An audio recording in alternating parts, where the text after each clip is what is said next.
നാടിൻ്റെ സുഖത്തിലും ദുഃഖത്തിലും രാഷ്ട്രീയം മറന്ന് ഇടപെടുമ്പോഴാണ് ഒരു പൊതുപ്രവർത്തകൻ ജനകീയനാകുന്നത്.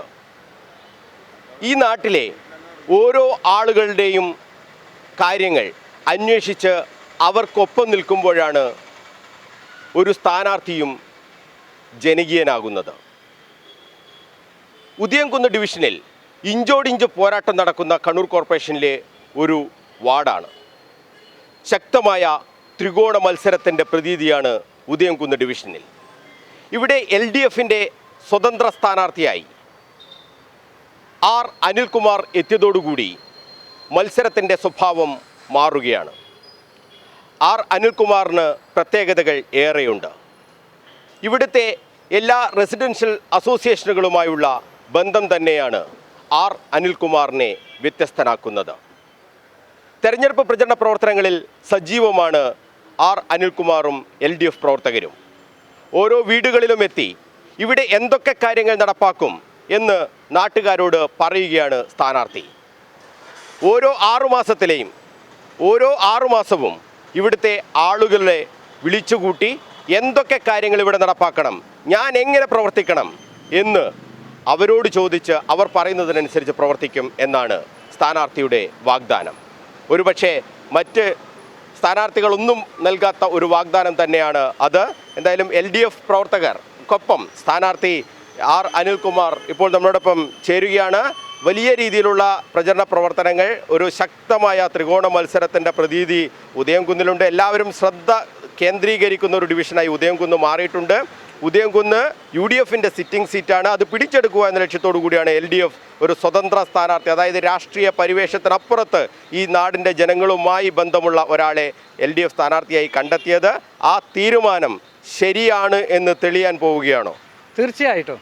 എന്നെ സംബന്ധിച്ചിടത്തോളം കക്ഷി രാഷ്ട്രീയം, അതുപോലെ മറ്റു ജാതി, അങ്ങനെയുള്ള ഒരു എല്ലാ മനുഷ്യരാണ് ആദ്യ പരിഗണന ഞാൻ നൽകുന്നത്. എന്നിട്ട് മാത്രമേ എൻ്റെ രാഷ്ട്രീയത്തിനൊക്കെ ഞാൻ കാണുന്നുള്ളൂ. ആ മനുഷ്യനെ പരിഗണന കൊടുത്തുകൊണ്ട് ഈ നാട്ടിൽ അതുപോലെ കർഷകനുണ്ട്, പാവപ്പെട്ടവനുണ്ട്, അഡ്വക്കേറ്റുണ്ട്, അധ്യാപകരുണ്ട്, തൊഴിലാളി, എല്ലാവരെയും ഒത്തുചേർന്നുകൊണ്ട് ഒരു നല്ലൊരു പ്രസ്ഥാനമാക്കി മാറ്റണം നമ്മുടെ ഉദയംകുന്ന് ഡിവിഷൻ. അതോടൊപ്പം ഞാൻ ഇവിടെ ജയിച്ചു കഴിഞ്ഞാൽ ആദ്യം തന്നെ ചെയ്യുക, ഇവിടെ ഒരു വികസന സെമിനാർ നടത്തും. എത്രയും പെട്ടെന്ന് ജയിച്ചാൽ ആ വികസന സെമിനാറിൽ ഞാൻ ആദ്യം ചെയ്യുന്ന മറ്റൊരു കാര്യം, ആദ്യം തന്നെ ഒരു കമ്മിറ്റി ഉണ്ടാക്കുക എന്നുള്ളതാണ്. ആ കമ്മിറ്റിയിൽ നമ്മുടെ ഈ പ്രദേശത്ത് 6 റെസിഡൻസ് അസോസിയേഷൻ ഉണ്ട്. 6 റെസിഡൻസ് അസോസിയേഷൻ്റെ ഭാരവാഹികൾ, എല്ലാ രാഷ്ട്രീയ പാർട്ടികളുടെയും ഓരോ പ്രതിനിധികൾ, അത് ഞാൻ പ്രത്യേകം പറയുന്നു, എല്ലാ രാഷ്ട്രീയ പാർട്ടികളുടെയും പ്രതിനിധികൾ, അതുപോലെ കർഷകർ, അതുപോലെ അധ്യാപകർ, വക്കീൽ, ഡോക്ടേഴ്സ്, എഞ്ചിനീയേഴ്സ്, അങ്ങനെ തൊഴിലാളികൾ, അങ്ങനെ നിരവധി ആളുകളുണ്ട്, യുവജനങ്ങൾ, സ്ത്രീകൾ, കുടുംബശ്രീ യൂണിറ്റ്, വിദ്യാർത്ഥികൾ, ഇവരെല്ലാം പ്രതിനിധികളെ ഉൾക്കൊള്ളിച്ചുകൊണ്ട് ഒരു കമ്മിറ്റി ഉണ്ടാക്കും. ആ കമ്മിറ്റി ആയിരിക്കും നമ്മുടെ ഈ ഉദയംകുന്ന് ഡിവിഷനിൽ എന്ത് ചെയ്യണം എന്ന് തീരുമാനിക്കുക. ആ തീരുമാനമായിരിക്കും ഞാൻ നടപ്പിലാക്കുക.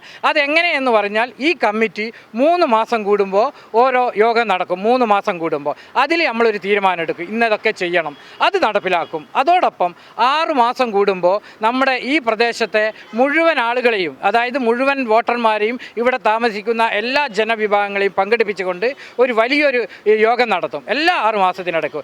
ആ യോഗത്തിൽ അവർക്ക് പറയാനുള്ളത് കേൾക്കുകയും ആ കേട്ടത് മുഴുവൻ ഏകീകരിച്ചുകൊണ്ട് നമ്മുടെ ഒരു പ്രത്യേക കമ്മിറ്റി ഉണ്ടല്ലോ, ആ കമ്മിറ്റിയുടെ മേൽനോട്ടത്തിൽ ഇവിടെ എന്തൊക്കെ വികസനം വരണം എന്നൊക്കെ ഞങ്ങൾ തീരുമാനിക്കും. ഇവിടെ സത്യത്തിൽ നിങ്ങൾ പരിശോധിച്ചാൽ അറിയാം, ഇത്രയും വർഷക്കാലം ഒരു വികസന മുരടിപ്പ് ഈ പ്രദേശത്ത് ഉണ്ടായിട്ടുണ്ട് എന്നുള്ളത് അറിയാം. ഇപ്പോൾ എടച്ചേരി റെസിഡൻസ് അസോസിയേഷൻ്റെ സെക്രട്ടറി എന്ന നിലയിൽ നമുക്കറിയാം, ഈ പ്രദേശത്ത് ഈ കേരളത്തിലെ മികച്ച റെസിഡൻസ് അസോസിയേഷൻ അവാർഡുകൾ നിരവധി വാങ്ങിക്കൂട്ടിയ ഒരു അസോസിയേഷനാണ് അസോസിയേഷൻ എടച്ചേരി റെസിഡൻസ് അസോസിയേഷൻ. സംസ്ഥാന ഗവൺമെൻറ്റിൻ്റെ കിട്ടിയിട്ടുണ്ട്, മലയാള മനോരമ ചുറ്റുവട്ടത്തിൻ്റെ കിട്ടിയിട്ടുണ്ട്. അതിലും ലക്ഷമാണ് 1ാം സമ്മാനം അവാർഡുകൾ. അതുപോലെ മിംസ് ഹോസ്പിറ്റൽ നടത്തിയ കണ്ണൂർ ജില്ലയിൽ മികച്ച റെസിഡൻസ് അസോസിയേഷനുള്ള 1ാം സമ്മാനം 1 ലക്ഷം രൂപയും കിട്ടിയിട്ടുണ്ട്. ഞാൻ പറഞ്ഞു വരുന്നത്, നമുക്ക് അധികാരങ്ങളൊന്നും ഇല്ലാതെ തന്നെ നമ്മൾ ഇത്രയും നേട്ടങ്ങൾ ഉണ്ടാക്കിയിട്ടുണ്ട്. അപ്പോൾ അധികാരം, ഈ കൗൺസിലറായി അധികാരം കൂടി കിട്ടുമ്പോൾ നമുക്ക് പല കാര്യങ്ങളും ഇവിടെ ചെയ്യാൻ പറ്റും. നമുക്ക് ഇവരൊക്കെ പറയുന്നുണ്ട്, പല കൗൺസിലർമാരും കോർപ്പറേഷൻ്റെയോ സംസ്ഥാന സർക്കാരിൻ്റെയോ കേന്ദ്ര സർക്കാരിൻ്റെയോ ഫണ്ടുകൾ മാത്രമല്ല, നമുക്ക് ഇതൊന്നും അല്ലാതെ തന്നെ പല വ്യക്തികളെ ഉപയോഗിച്ചുകൊണ്ടും പല സംഘടനകളെ ഉപയോഗിച്ചുകൊണ്ടും പല എല്ലാ വികസനങ്ങളും ഈ നാട്ടിൽ കൊണ്ടുവരാൻ പറ്റും. ആ വികസനത്തോടൊപ്പം കേന്ദ്ര സർക്കാരിൻ്റെയും സംസ്ഥാന സർക്കാരിൻ്റെയും കോർപ്പറേഷൻ്റെയും വിവിധ പദ്ധതികളുണ്ട്. ഈ പദ്ധതികളൊന്നും തന്നെ സത്യത്തിൽ പല കൗൺസിലർമാരും നടപ്പിലാക്കുന്നില്ല. അവർക്കൊന്നും അതിന് നേരം കിട്ടുന്നില്ല എന്നാണ് ഞാൻ ഇത്രയും കാലം കൊണ്ട് പഠിക്കാൻ കഴിഞ്ഞത്. പക്ഷേ ഞാനിത് ഏറ്റെടുക്കുകയാണ്. നമ്മുടെ ഈ നാടിനെ ഉദയംകുന്ന് ഡിവിഷനെ കേരളത്തിലെ നമ്പർ 1 ഡിവിഷൻ, കേരളത്തിനും കണ്ണൂർ ജില്ലക്കും ഒരു മാതൃകയാകുന്ന ഒരു ഡിവിഷനാക്കി മാറ്റണം എന്നുള്ളതാണ് എൻ്റെ സ്വപ്നം. അത് നടപ്പിലാകും. കാരണം ഓരോ വീടും കയറി ഇറങ്ങുമ്പോൾ ഭയങ്കര സ്വീകാര്യതയാണ്. എല്ലാവർക്കും വളരെ സന്തോഷമാണ് നിങ്ങളെപ്പോലത്തെ ആൾ വരണം എന്നുള്ളത്. ഇപ്പോൾ അറിയാം, ഇപ്പോൾ ഒരു 2 ദിവസം മുമ്പാണ് എനിക്ക് റെസിഡൻസ് അസോസിയേഷൻ ഒരു ദേശീയ കൂട്ടായ്മയുണ്ട്, confederation of residence welfare association India. അതിൻ്റെ കേരളത്തിലെ ഒരാൾക്ക് മാത്രമാണ് അവാർഡ് കിട്ടിയിട്ടുള്ളത്.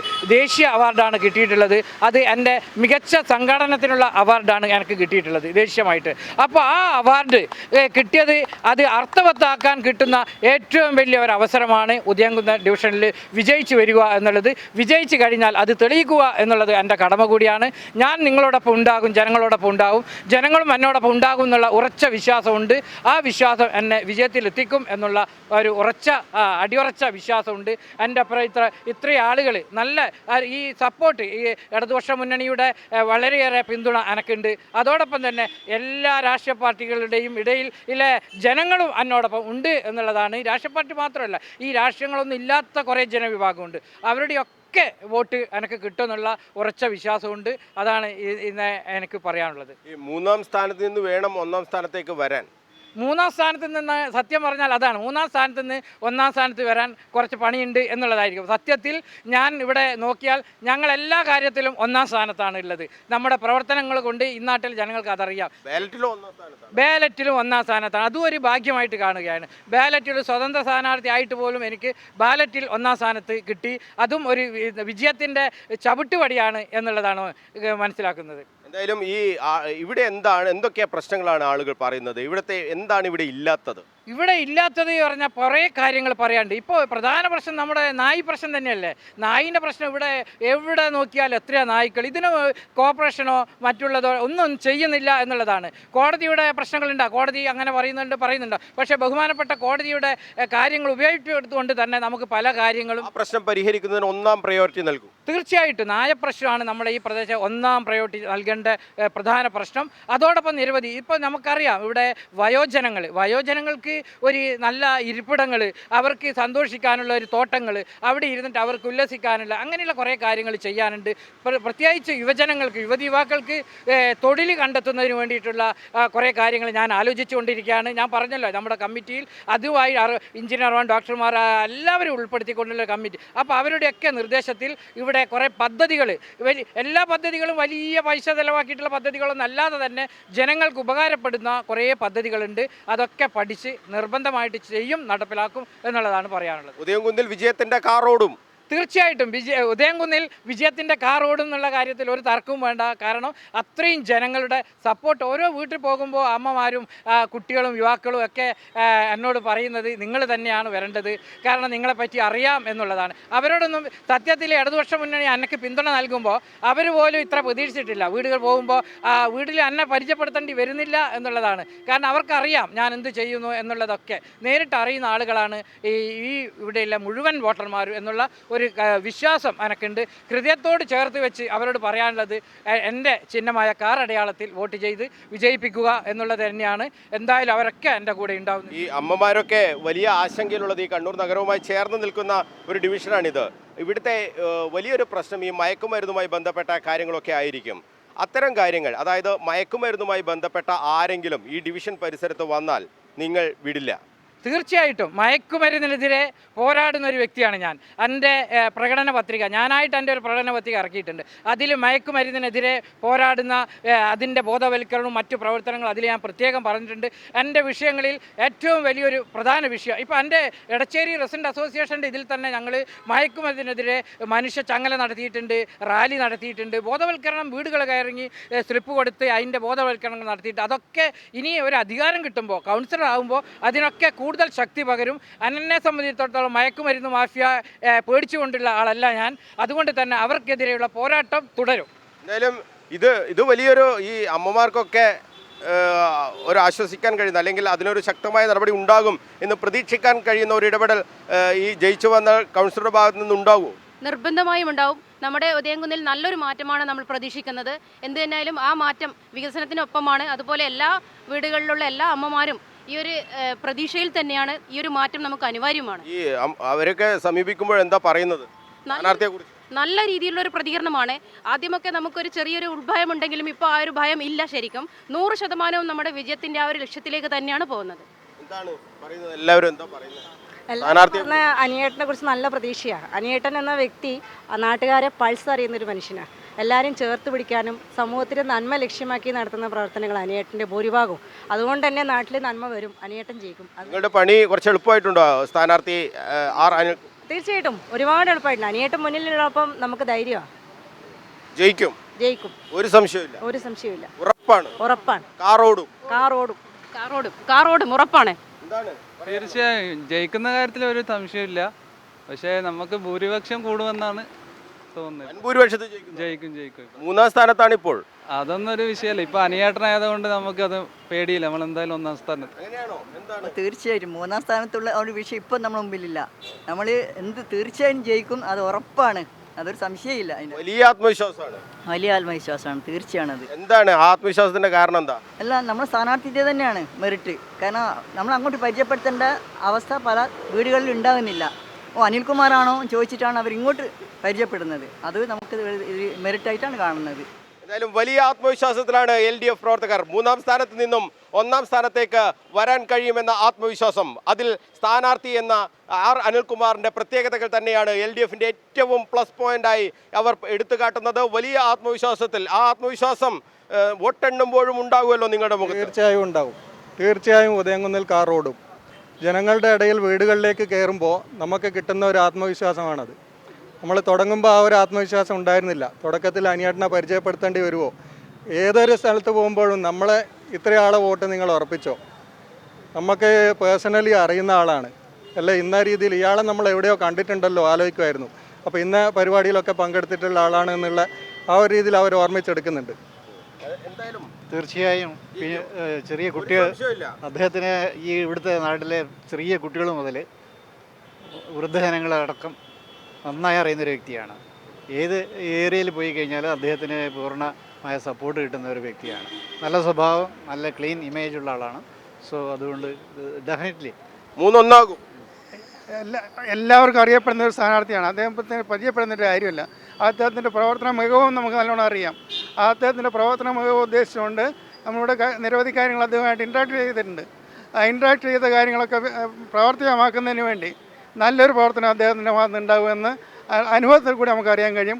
അതുകൊണ്ട് ഉദയംകുന്ന് ഡിവിഷൻ ജനങ്ങൾക്ക് ഒരു മാറ്റത്തിൻ്റെയും വികസനത്തിൻ്റെയും പാത തുറന്നു കൊടുക്കാൻ വേണ്ടി നമ്മളെ ആർ അനിൽകുമാറിന് എല്ലാവരും ഹൃദയപൂർവ്വം വോട്ട് ചെയ്ത് വിജയിപ്പിക്കണമെന്ന് എനിക്ക് പറയാം.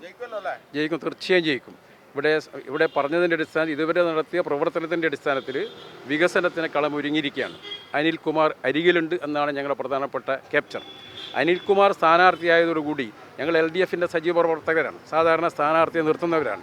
അനിൽകുമാർ സ്ഥാനാർത്ഥിയാകുന്നു എന്ന് വന്നതോടുകൂടി LDFൻ്റെ സ്ഥാനാർത്ഥിയെ നിർത്താതെ അദ്ദേഹത്തിന് പിന്തുണപക്ഷിയാക്കി ചെയ്തില്ല. അതിനുള്ള കാരണം അദ്ദേഹം എടച്ചേരി റെസിഡൻസ് അസോസിയേഷൻ്റെ വികസന പ്രവർത്തനങ്ങളിൽ വളരെ കാര്യമായി പങ്കുവെച്ച വ്യക്തിയാണ്.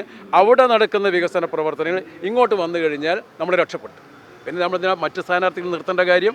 Anilkumar is the greatest. അദ്ദേഹത്തിൻ്റെ കാറടയാളത്തിൽ ഈ പ്രദേശത്തുള്ള മുഴുവൻ ആൾക്കാരും ഭൂരിപക്ഷ ജനവിഭാഗങ്ങളും വോട്ട് ചെയ്ത് വിജയിപ്പിക്കും എന്ന ആത്മവിശ്വാസമാണ് ഞങ്ങൾക്കുള്ളത്. എന്തായാലും വലിയ ആത്മവിശ്വാസത്തിലാണ് LDF പ്രവർത്തകരുള്ളത്. അതിൽ ഞാൻ നേരത്തെ സൂചിപ്പിച്ചതുപോലെ ആർ അനിൽകുമാർ എന്ന ഈ റെസിഡൻഷ്യൽ അസോസിയേഷനുകളൊക്കെ സംസ്ഥാന വർക്കിംഗ് പ്രസിഡന്റായി കൂടി പ്രവർത്തിക്കുന്ന ആൾ, ദേശീയ പുരസ്കാരമടക്കം ഇത്തരം പ്രവർത്തനങ്ങൾക്ക് നേടിയ ആൾ, ആ വ്യക്തിത്വം തന്നെയാണ് LDF വോട്ടാക്കാൻ ശ്രമിക്കുന്നത്. വലിയ രീതിയിലുള്ള ഒരു ത്രികോണ മത്സരത്തിൻ്റെ പ്രതീതിയാണ് ഈ ഉദയംകുന്ന് ഡിവിഷനിലുള്ളത്. ആ ത്രികോണ മത്സരത്തിൽ ജയിച്ചു കയറാൻ കഴിയും എന്ന ഉറച്ച ആത്മവിശ്വാസമാണ് LDF പ്രകടിപ്പിക്കുന്നത്. അദ്ദേഹം നടപ്പാക്കാൻ പോകുന്ന കാര്യങ്ങൾ, ഈ ഉദയംകുന്ന് ഡിവിഷനുമായി ബന്ധപ്പെട്ട് എന്തൊക്കെ കാര്യങ്ങൾ നടപ്പാക്കണം എന്നത് കൃത്യമായ ആളുകളോട് പറഞ്ഞുകൊണ്ട് തന്നെയാണ് സ്ഥാനാർത്ഥി വോട്ട് അഭ്യർത്ഥിക്കുന്നത്. അപ്പോൾ എന്താകും ഉദയംകുന്നിൻ്റെ ജനവിധി എന്നത് വലിയ ആകാംക്ഷയിൽ നിൽക്കാൻ പോകുന്ന ഒരു സാഹചര്യത്തിലേക്ക് കാര്യങ്ങൾ വരികയാണ്. UDFന്റെ സിറ്റിംഗ് സീറ്റാണ്. BJP 2ാം സ്ഥാനത്ത് വരുന്ന ഡിവിഷനാണ്. ഈ 2 പേർക്കെതിരെയുമാണ് LDFന്റെ പോരാട്ടം. വികസനം പറഞ്ഞുകൊണ്ട് തന്നെയാണ് LDF ഈ കോർപ്പറേഷനിൽ ഒന്നാകെ തെരഞ്ഞെടുപ്പ് പ്രചരണ പ്രവർത്തന രംഗങ്ങളിൽ സജീവമായിട്ടുള്ളത്. കഴിഞ്ഞ ദിവസം LDFന്റെ ഒരു വികസന പദ്ധതി അത് വീഡിയോ സഹിതം ജനങ്ങൾക്ക് മുന്നിൽ അവതരിപ്പിച്ചിട്ടുണ്ട്. അങ്ങനെ വികസനം പറഞ്ഞുകൊണ്ട് തന്നെ LDF കണ്ണൂർ കോർപ്പറേഷന്റെ ഭരണം പിടിക്കാൻ മുന്നിട്ടിറങ്ങുമ്പോൾ ഉദയം കുന്നും അവർ പ്രതീക്ഷ വെച്ച് പുലർത്തുന്നു എന്നുള്ളതാണ് ഏറ്റവും പ്രധാനപ്പെട്ട കാര്യം. മുൻ തെരഞ്ഞെടുപ്പുകളിൽ നിന്നും വ്യത്യസ്തമായുള്ള ഒരു തെരഞ്ഞെടുപ്പ് പ്രചരണ പ്രവർത്തനങ്ങൾ ഇവിടെ നടത്തുന്നതും ഈ സ്ഥാനാർത്ഥി R അനിൽകുമാറുമായുള്ള ഈ നാടിൻ്റെ ബന്ധം അത് വോട്ടായി മാറും എന്ന ഉറച്ച വിശ്വാസത്തിൻ്റെ അടിസ്ഥാനത്തിലാണ്. ശക്തമായ ത്രികോണപ്പോരിൽ ജയിച്ച് കയറാൻ കഴിയും എന്ന ആത്മവിശ്വാസം പ്രകടിപ്പിക്കുകയാണ് സ്ഥാനാർത്ഥി R അനിൽകുമാറും ഒപ്പം തന്നെ ഈ LDFന്റെയും മറ്റും പ്രവർത്തകർ. രാഷ്ട്രീയത്തിനപ്പുറമുള്ള ഒരു ബന്ധം, ആ ബന്ധമാണ് LDF വോട്ടാകുമെന്ന് പ്രതീക്ഷിക്കുന്നത്. ഈ ഡിവിഷനിൽ LDFന് ജയിച്ച് കയറാൻ കഴിയും എന്നുള്ള ആത്മവിശ്വാസത്തിന് പിറകിലും ആ വ്യക്തിബന്ധം തന്നെയാണ്. തദ്ദേശ ഭരണ തെരഞ്ഞെടുപ്പാണ്, രാഷ്ട്രീയം രണ്ടാമതാണ് എന്നുള്ളതാണ് ഇതിൽ ഏറ്റവും പ്രധാനപ്പെട്ടത്. ഈ നാടുമായി ബന്ധമുള്ള ഒരു സ്ഥാനാർത്ഥി വരുമ്പോൾ എന്താകും ഈ തെരഞ്ഞെടുപ്പ് ചിത്രം, എന്താകും ഉദയംകുന്നിൻ്റെ ജനവിധി, അത് നമുക്ക് വോട്ടെണ്ണുമ്പോൾ കാണാം. അവിടെ 1ാം സ്ഥാനത്തായിരിക്കുമോ അനിൽകുമാർ എന്നത് നമുക്ക് കാത്തിരുന്ന് കാണുകയും ചെയ്യാം. ഉദയംകുന്നിൽ നിന്നും ക്യാമറമാൻ ബിജു അഴീക്കോടിനൊപ്പം മനോജ് മയ്യിൽ, കണ്ണൂർ വിഷൻ.